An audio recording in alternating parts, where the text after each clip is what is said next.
आज मैं आपको लेकर पहुंचा हूं हरियाणा के डिस्ट्रिक्ट भिवानी के गांव रतेरा में, जहां पर नन्हे नन्हे बच्चों को बॉक्सिंग की प्रैक्टिस दे रहे हैं। भिवानी में अपनी बॉक्सिंग का लोहा मनवा चुके बॉक्सर भूपेंद्र सिंह कोच जी, जिनके पास लॉकडाउन के बाद और कोई काम ना होते हुए गांव के ही बच्चों को जो है प्रैक्टिस शुरू करवा दी, और आज वे बच्चे अपने आप में एक बॉक्सर कहलाने के लायक हो गए हैं। जी हाँ, मैं देख पा रहा हूँ कोच साहब बच्चों के साथ अपने आप को भी इस अग्नि में जो है ना झोंक रहे हैं। वह प्रैक्टिस बच्चों की तरह ही जितने स्टेमिना के साथ बच्चे प्रैक्टिस करते हैं, उतने ही स्टेमिना के साथ कोच खुद भी प्रैक्टिस कर रहे हैं। न्यूज़ चैनल पे आपका बहुत बहुत स्वागत है। Thank you. न्यूज़ चैनल को मैं धन्यवाद देता हूँ जो हमारी बाइट लेने आए। इलेक्ट्रॉनिक मीडिया में बहुत बड़ा योगदान है आवाज़ चैनल का। जी बहुत बहुत धन्यवाद सर, आपकी आवाज़ न्यूज़ चैनल के लिए थैंक यू बोलने के लिए। तो साथियों, आज मैं रतेरा गांव में पहुंचा हूं, जहां पे कोच साहब सबसे पहले कोच साहब मैं आपसे पूछना चाहूँगा कि जो बॉक्सिंग का फर्स्ट स्टेप होता है, पहला कदम होता है, जिसको शायद बैंडेज कहते हैं जहाँ तक मुझे पता है, तो बैंडेज बांधने की प्रोसेस क्या रहती है? क्या कुछ उसमें सुविधाएँ बरती जाती हैं? क्या क्या उसमें सावधानियाँ बरती जाती हैं? हम आपसे पूछना चाहेंगे।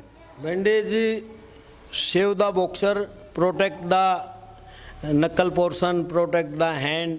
हाथ को बचाने के लिए बैंडेज का इस्तेमाल किया जाता है, और भाई उसमें अगर किसी प्रकार की इंजरी आ जाती है तो बैंडेज उसको कवर रखती है और बाद में उसका ट्रीटमेंट लिया जा सकता है। वो अपनी जगह पे रहती है बैंडेज। ओके, तो कोच साहब मैं आपसे गुजारिश करूंगा कि आप प्लीज़ मुझे हमारे दर्शकों को बैंडेज बांध के दिखाएं व सिखाएं कि किस प्रकार बैंडेज बांधी जाती है, जिससे हमारे YouTube चैनल पे जो देख रहे हैं और अगर बॉक्सिंग की प्रैक्टिस करना चाहते हैं और उनके पास आप तक पहुंचने का या किसी बॉक्सिंग एकेडमी में पहुंचने का समय नहीं है या उनके पास फीस नहीं है, तो किसी तरह से वो YouTube चैनल से ही देखकर अगर बैंडेज बांधना सीख लें तो कम से कम वो अपने हाथ का प्रोटेक्शन कर सके। मैं आपसे गुजारिश करूँगा कि आप प्लीज़ बैंडेज बांधना सिखाएँ। बिल्कुल। ये बैंडेज की जो लंबाई है वो 2.5 मीटर है, और इसकी ये हाथ को सेफ रखने के लिए सबसे पहले हमें अंगूठा होता है, उसमें इसको डालते हैं और उसके बाद इसको अपनी कलाई पे कवर करते हैं। तो क्या बच्चे भी साथ में आपके ये करेंगे? हाँ बिल्कुल, बच्चे मेरे को देखते हुए और ये अपने ये कलाई पे कवर करेंगे। एक राउंड लिया, फिर दूसरा ले लो ज़्यादा मजबूती के साथ, और उसके साथ जो शेप में हमारे को मुक्का रखना है, बनाना है, उसी शेप में हम अपनी फिर अब ये एक उंगली है अंगूठे के साथ वाली, उससे उसको कवर करते हुए उसको राउंड फिगर में कवर करते हुए, और इसको हम ये फिर यहाँ से कलाई पे ले लेंगे दोबारा। फिर उससे अगली जो उंगली है, मिडल फिंगर बोलते हैं जिसको, उसको कवर करते हुए और फिर अपने कलाई के साथ करते हुए अपनी फिर तीसरी उंगली जो अपनी तर्जनी चिटली उंगली बोलते हैं उसके साथ वाली, और इसको कवर कर देंगे। फिर एक राउंड ले लेंगे। उसके बाद अपने अंगूठे को सेफ रखने के लिए, अंगूठे में भी इंजरी बहुत आती है, इसको कवर करते हुए इसको राउंड फिगर में इसको कवर करेंगे, और इसके साथ फिर हम इसको कवर करेंगे। इसको फिर दोबारा उंगलियों को, नकल पोर्शन को इस पे राउंड घुमाते हुए इस पे नकल पोर्शन के ऊपर से एक सेफ्टी देते हुए मुट्ठी को जिस शेप में हमारे को पंच चलाना है उसी शेप में अपने मुक्का बनाते हुए बार बार खोल लेंगे, टाइट नहीं रखेंगे हैं, और उसको अड़का भी नहीं। एक राउंड और लेंगे हम इस पे लेते हुए, और फिर हम अपनी कलाई पे इसको वापस ले जाएंगे, कलाई पे ले जाके, और इसको हम अपनी वापस वहीं आजकल लेटेस्ट बैंडेज हैं इन पे वापस चिपका देंगे, और ये कवर ये हो गई हमारी बैंडेज कंप्लीट। शो करें। तो साथियों, आप देख रहे हैं जैसे कोच साहब की गाइडेंस पे बच्चों ने भी अपनी बैंडेज तैयार कर ली है। बहुत बहुत धन्यवाद कोच साहब आपका, हमें बैंडेज बांधना सिखाने के लिए, हमारे दर्शकों को बैंडेज का ज्ञान देने के लिए। कोच साहब, सबसे पहले मैं आपसे पूछना चाहूँगा कि आपकी खेल के जीवन की शुरुआत किस तरह से और किस जगह से हुई है? मेरी जो खेल की शुरुआत है वो मैं जहाँ खड़ा हूँ ना, उसी ज़मीन से हुई है। मैं बचपन में जब तीसरी क्लास में था तो मेरे गांव में मैंने रेसलिंग स्टार्ट की थी, और वो भी किसी से पराजित होकर की थी, और उससे मैं बड़ा वैसे इंस्पायर हुआ था। वो मेरे घर में सवामणि लगा रखी थी, मेरे ताऊ का लड़का था, मेरी उसकी कुश्ती करा दी। 2-2.5 साल बड़ा था वो मेरे से, और जान में तो मैं उससे मजबूत था, लेकिन वो थोड़ा एक्टिव था और उसने मेरे को पराजित कर दिया। तो वहाँ जो मेरे ताऊ चाचा भाई भतीजे बैठे थे, उन्होंने एक हंसी सी हुई, उससे मेरे को बड़ा फील हुआ कि भाई मजबूत बनना सबसे बड़ी बात है, हंसी का पात्र बनना तो ये एक इंसल्टिंग सी महसूस करके। और मैं खाड़ा ज्वाइन किया मेरे गांव में, बाबा नागा के उसमें आश्रम में 5-7 लोग उन दिनों में कुश्ती करते थे, मैं आके ज्वाइन किया और मैंने 10वीं तक खाड़े में कुश्ती की। महाराज है हमारे, अब बहुत अच्छे महाराज हैं, वो तपस्या करते थे, उनके साथ मैंने योगा की और मैं उन्हीं की देन मानता हूँ। मैं आज बॉक्सिंग जगत में एक पहचान बना रखी है। और फिर मैं 11वीं में मैंने बॉक्सिंग स्टार्ट की, और बॉक्सिंग में साई हॉस्टल में भी रहा, इंडिया कैंप में भी रहा, और इंडिया टूर में नहीं बन पाया मेरा। और फिर मैं NIS करने चला गया। 2003 में मैं पास आउट हुआ, 2 और 3 में। वहाँ से मैं आने के बाद मैंने देखा कि भाई बॉक्सिंग में अगर कुछ ख्याति लेनी है, नाम लेना है, तो भिवानी से बढ़िया कोई प्लेस नहीं है। मैं वहीं से पैदा हुआ था बॉक्सिंग में, और वहीं से सीखा था। तो वहाँ एक सेंटर चलता था वेस्ट कॉलेज, जिसका मैं स्टूडेंट रहा था। मैंने वो वेस्ट कॉलेज में जाके, तो कोच साहब थे जगदीश कोच साहब, उन्होंने कहा बुप्पी तू अपना अनुभव बांट, और कोचिंग दे। मैं वहाँ स्टार्ट कर लिया। फिर मैंने वेस्ट कॉलेज में ज्वाइन किया अगस्त में, 15 जुलाई की बात है, मेरी ज्वाइनिंग होगी। उसके बाद मैं सीरियस और कंटिन्यू हो गया। आसाम दिसपुर भी मेरे को साई का वो मिली, लेकिन मैं भिवानी की आबो हवा में इतना खो गया।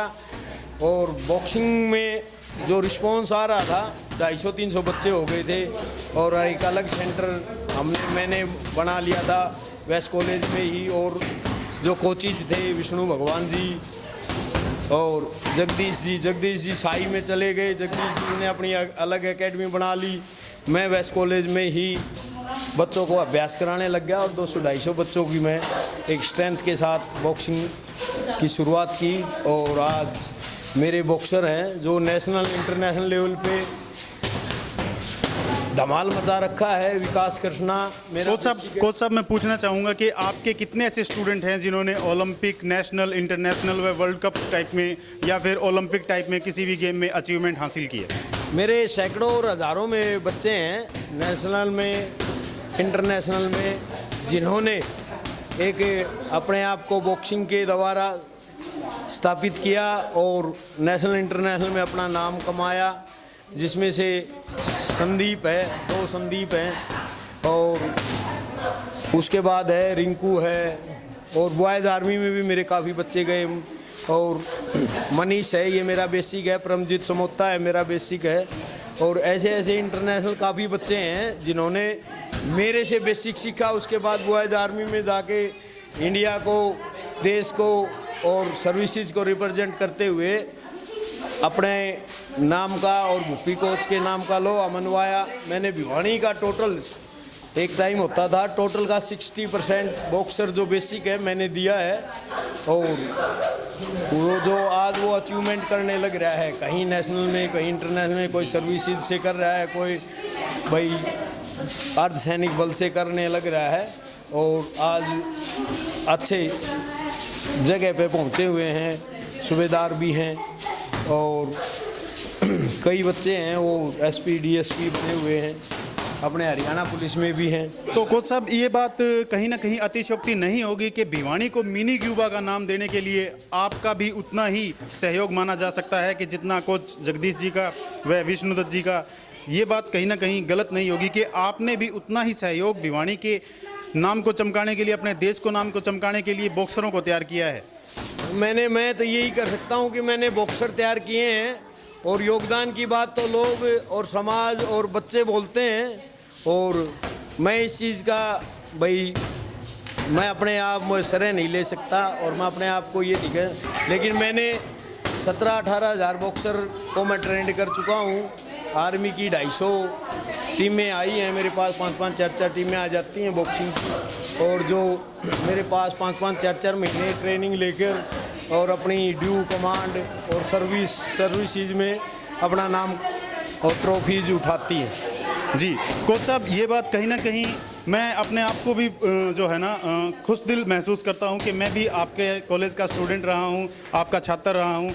आपने हर समय में हम जैसे गरीब बच्चों की सहायता भी की है, चाहे वो नोट्स की बात रही हो, चाहे वो अटेंडेंस की बात रही हो, चाहे हमारे हकों की आवाज़ उठाने की बात रही हो। जिस तरह से एक स्टूडेंट लीडर हमारे लिए लड़ते हैं, उस तरह से कोच साहब ने हमारे लिए खड़े होकर हमारे काम भी करवाए। मुझे बहुत खुशी होती है ये बात कहते हुए कि मैं इनका स्टूडेंट भी रहा हूँ। तो कोच साहब, अब बात करेंगे आपकी रतेरा गांव की वापसी की। लॉकडाउन के दौरान आपकी वापसी हुई या उससे पहले ही आपके दिमाग में कुछ ऐसा चल रहा था? मेरे काफ़ी टाइम पहले, अभी ये जनवरी की बात है, अभी एक राजपूत धर्मशाला का नाम दिया हुआ है इस स्टेशन को, और यहाँ मैंने सफाई करवाई, गंदगी को उठवाया, और मैंने यहाँ ये एक मैट है, रेसलिंग मैट आया हुआ था हमारे गांव में, मैंने उसको लगवा कर, और कुछ वेट था फादर का दिया हुआ वेट था, वो मैंने कलेक्ट किया बच्चों से और यहाँ रखवाया, और एक बच्चों को प्रोत्साहित किया कि भी आओ और यहाँ अपना हेल्थ वो करो। इसी के 1.5-2 महीने बाद एक ऐसा महाआपदा जो कोरोना है, जो विश्व की महामारी है, उससे दुनिया जूझने लगी, तो सब कुछ ऑफ हो गया। मैं वापसी गांव में की, और उसके बाद आके मैंने देखा कि भी दिनचर्या का शेड्यूल है वो बड़ा अव्यवस्थित सा हो गया था। मैंने फिर उसको व्यवस्थित करते हुए मैं यहाँ के योगा करने लग गया, और योगा के साथ साथ मैं अपनी बॉक्सिंग की टिप्स विप्स को करता रहता, दोहराता रहता। फिर मेरे पास कुछ बच्चे गांव के जो बॉक्सिंग के इंटरेस्टेड थे, उन्होंने कहा कि चाचा हमारे को बॉक्सिंग सिखा दो। तो ये तो मन की बात थी, किसी को बोलता कि भाई आ जाओ बॉक्सिंग सिखाऊं तो थोड़ा लोगों को बड़ा अटपटा लगता है, पता नहीं क्यों सिखा रहा है, क्या वो है। फिर मैं उस चीज़ से इंस्पायर होकर मैंने बच्चों को इनवाइट किया और मैंने बॉक्सिंग की शुरुआत। ओके, तो कोच साहब, मैं अब पूछना चाहूँगा कि आपने अपना जीवन पूर्ण रूप से बॉक्सिंग को दे दिया है, तो क्या हरियाणा सरकार व भारत सरकार या खेल मंत्रालय ने आपकी ओर ध्यान देकर आपको किसी अवार्ड से सम्मानित किया है? नहीं, मैं किसी भी अवार्ड से सम्मानित नहीं हुआ हूँ, लेकिन मैं आम समाज में बड़ा सम्मानित होता हूँ। कई बार बच्चे आते हैं, गुरुजी आ जाओ, बैठ जाओ, आपने मेरे को ये दिया, मैं आज यहाँ नौकरी करने लग रहा हूँ, आज मैं इंटरनेशनल हो गया हूँ, मैंने ये अवार्ड हैं। और सरकार और भारत सरकार और हरियाणा सरकार की तरफ से मेरे को कोई प्रोत्साहन और आश्वासन नहीं मिला है और न आशा है। तो कहीं ना कहीं दर्शकों ये देखने को मिल रहा है कि बच्चों को इंटरनेशनल या ओलंपिक तक खिलाने के लिए बेसिक चीज़ें जो होती हैं उनको तैयार करके देने के बाद भी कोच साहब का कहीं भी कोई नाम निशान नहीं है सरकार की नज़रों में, जो कि बहुत बड़ी कोताही कही जा सकती है कि बच्चों को नशे से दूर रखकर खेल जगत में स्टार बनाने वाले कोच साहब को किसी भी तरह से जो है ध्यान में नहीं लिया जा रहा हरियाणा सरकार द्वारा। मैं YouTube के चैनल्स के माध्यम से व इलेक्ट्रॉनिक्स मीडिया के माध्यम से हाथ जोड़कर विनती करना चाहूँगा खेल मंत्रालय, राष्ट्रीय व राज्य स्तर के खेल मंत्रालय व मुख्यमंत्री श्री मनोहर लाल खट्टर जी को कि कोच साहब को ही नहीं, हजारों ऐसे कोच साहब हैं जिन्होंने बच्चों को बेसिकली तैयार किया है, उनको ध्यान में रखकर उनको कोई ना कोई ऐसा सम्मानित अवार्ड जो समाज में एक अपनी एक अच्छी ही पहचान रखता हो, उस अवार्ड से सम्मानित किया जाए।